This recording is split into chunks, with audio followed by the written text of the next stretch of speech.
A água invade o corredor antes que você consiga entender. Primeiro, um filete, frio, silencioso. Depois, o som. Metal gemendo, portas batendo, passos apressados que escorregam no piso molhado. Alguém grita seu nome, ou talvez não seja o seu. Luzes tremem. O ar parece mais pesado. Você sente o navio inclinar, quase imperceptível, mas o suficiente para fazer copos caírem, malas deslizarem, pessoas se desequilibrarem. Uma criança chora. Um homem tenta abrir uma porta que já não responde. E então vem o silêncio estranho entre os ruídos, como se o próprio oceano estivesse esperando. Quantas horas restam até tudo desaparecer? Você ainda não sabe, mas o impossível já começou. O navio mais grandioso já construído pela humanidade está condenado. É abril de 1912. O RMS Titanic, orgulho da engenharia moderna, símbolo de uma era que acreditava ter dominado a natureza, segue sua viagem inaugural rumo a Nova York. Ele não deveria afundar. Foi projetado para ser praticamente inafundável. Compartimentos estanques, tecnologia de ponta, luxo nunca antes visto. Mas nesta noite, no meio do Atlântico Norte, tudo isso se revela insuficiente.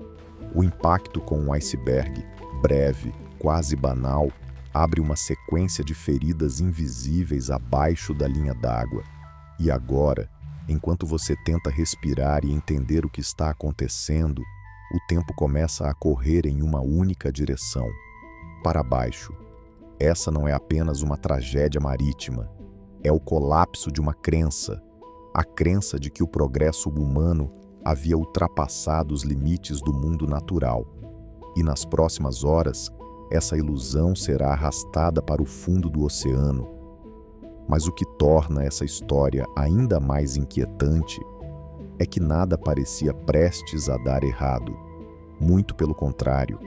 O início do século XX era uma era de otimismo. As cidades cresciam em velocidade impressionante. A eletricidade iluminava ruas e casas. O telégrafo encurtava distâncias. Trens cruzavam continentes. Navios gigantes conectavam mundos. A elite viajava com luxo inimaginável. A classe média começava a sonhar mais alto. Até os mais pobres embarcavam em jornadas rumo a novas oportunidades. O Titanic era a materialização disso tudo. Um palácio flutuante, um microcosmo da sociedade moderna. Primeira classe com salões exuberantes, escadarias de mármore, música ao vivo.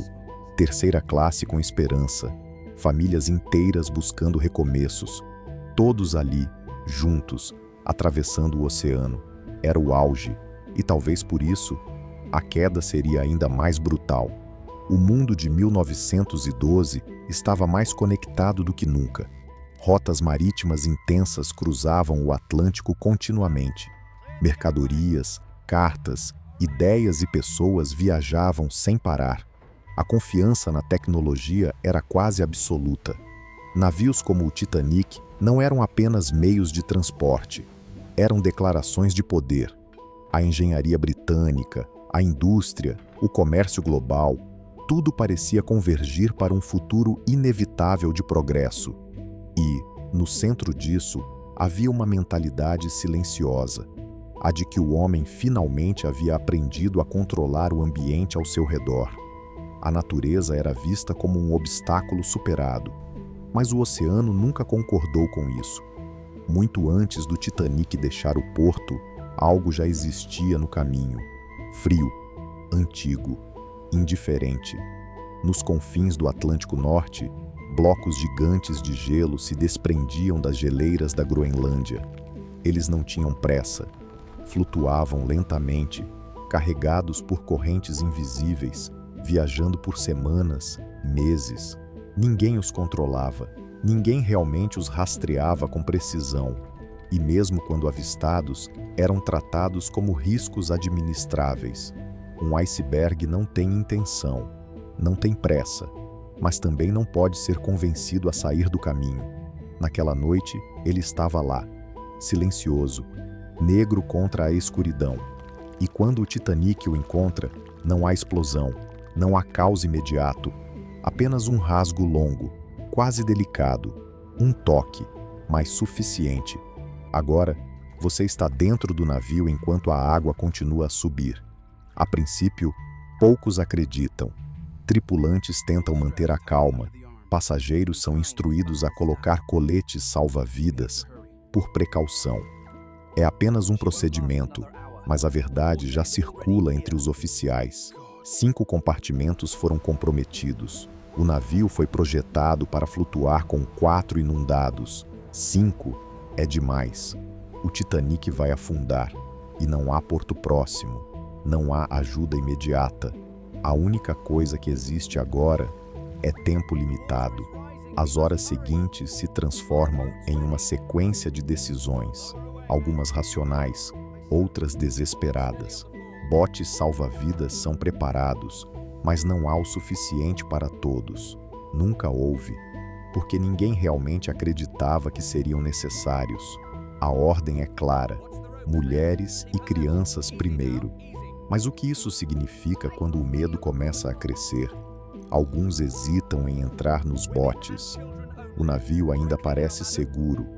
Outros percebem antes e correm. A desigualdade se revela nos corredores. Passageiros da primeira classe têm acesso mais rápido, informações mais claras. Na terceira classe, portas fechadas, barreiras, confusão, famílias tentando encontrar o caminho, idiomas diferentes, ordens contraditórias, tempo perdido, e a água continua a subir. O navio inclina mais. Agora é impossível ignorar. A música ainda toca, uma tentativa de manter a ordem, ou talvez de negar o inevitável, mas o som muda, as notas ficam mais lentas, mais pesadas. Você sente o frio se aproximando. O ar já não é o mesmo. As pessoas mudam. Algumas ajudam desconhecidos, outras empurram, mentem, escondem informações. Há coragem, mas também há egoísmo. O verniz da civilização começa a rachar, e por trás dele, o instinto. O medo do outro cresce.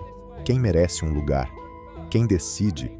Gritos ecoam no convés. Discussões, implorações. Um homem tenta entrar em um bote já cheio. É impedido. Uma mulher se recusa a sair sem o marido. Um oficial aponta uma arma. A ordem precisa ser mantida, mesmo que seja à força. E quando o Titanic finalmente começa a desaparecer sob a superfície, não há explosão final. Apenas um colapso lento. A proa mergulha, a popa se eleva, estruturas cedem. E então, em um momento que parece durar uma eternidade, ele parte. O som é indescritível. Metal se rasgando, pessoas gritando, e depois, silêncio. Um silêncio vasto, pontuado apenas por vozes no escuro, chamados por ajuda, que diminuem, um a um, até desaparecerem. Mas a tragédia não termina ali, ela apenas muda de forma. Horas depois, quando os sobreviventes são resgatados, o mundo já não é o mesmo. O Titanic não era apenas um navio, era um símbolo. E agora, ele está no fundo do oceano. Hoje, olhamos para trás e vemos o Titanic como uma tragédia isolada. Mas a verdade é mais incômoda. Ele é um padrão, uma história que se repete, confiança excessiva, avisos ignorados, sistemas que parecem sólidos, até o momento em que não são. A tecnologia mudou, os navios mudaram, mas a mentalidade, talvez nem tanto. E enquanto você pensa nisso, uma última imagem permanece: o oceano à noite, calmo, indiferente, como se nada tivesse acontecido, como se nunca tivesse acontecido. Eu sou apenas uma voz guiando você por ecos do passado, e a próxima história já começou.